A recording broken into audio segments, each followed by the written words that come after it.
My name is Jimmy Page, and I'm an author, a speaker, and an executive director with the Fellowship of Christian Athletes.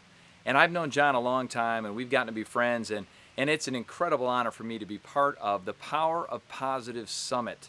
So today I get to bring to you a simple yet powerful concept that I know is guaranteed to bring you one of the most positive and impactful years of your life. It's found in a book that John and I and our buddy Dan wrote called One Word That Will Change Your Life.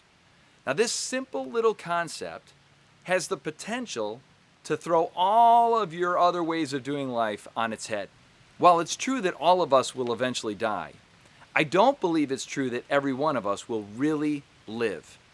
Each one of us is created with incredible purpose and potential, but incredibly the pace of life, the busyness that we experience, the overwhelming nature of life today, and a lack of focus in many ways prevents us from fulfilling our potential, from being our very best, from living the life that we're created to live.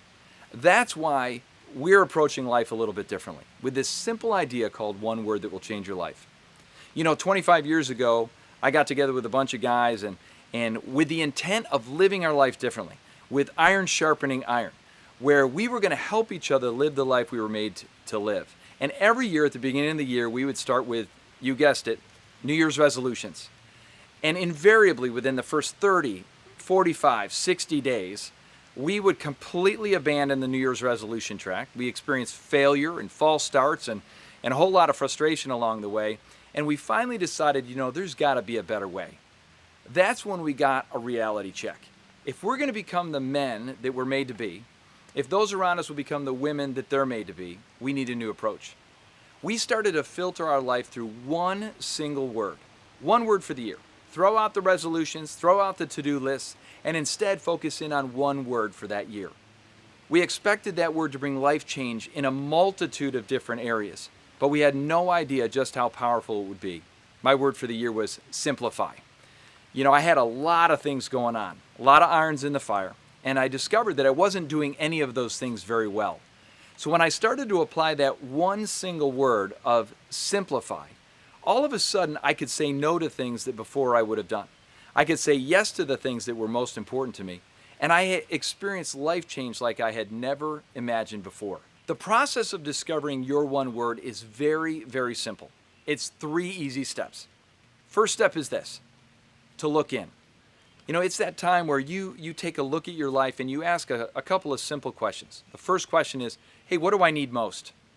What are the things that are in the way, the things that are preventing me from becoming the person I'm made to be?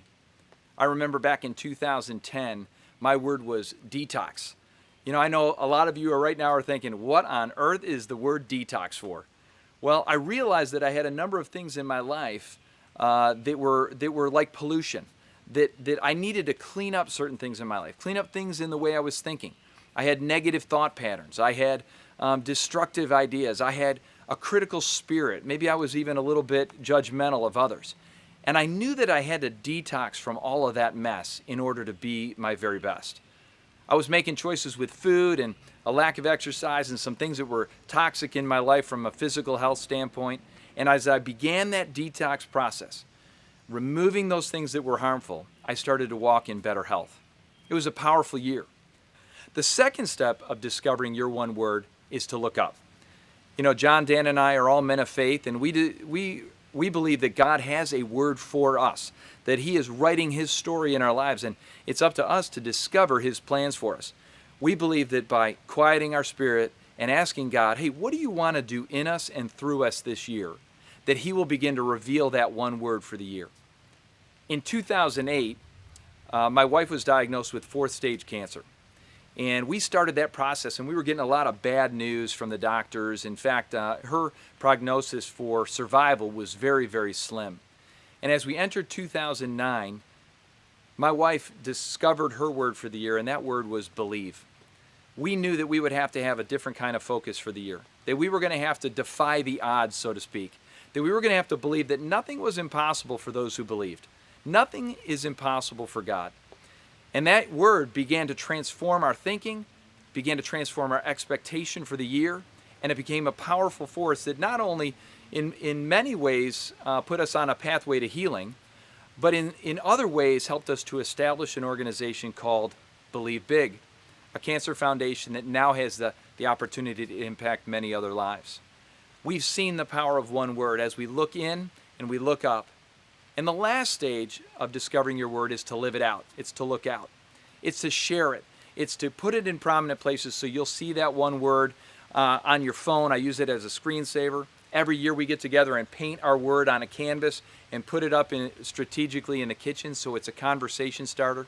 And we remind ourselves often about our word for the year. We'll even share it with our friends so that they can help hold us accountable and ask us, hey, how's that word working its way through your life? I believe that if you discover your one word, if you look in, look up, and look out, and discover that word and live it out this year, that you'll experience life change like never before. So what's your one word for the year? I believe as you discover that word, you'll experience incredible life change, and you'll live the life you've always wanted.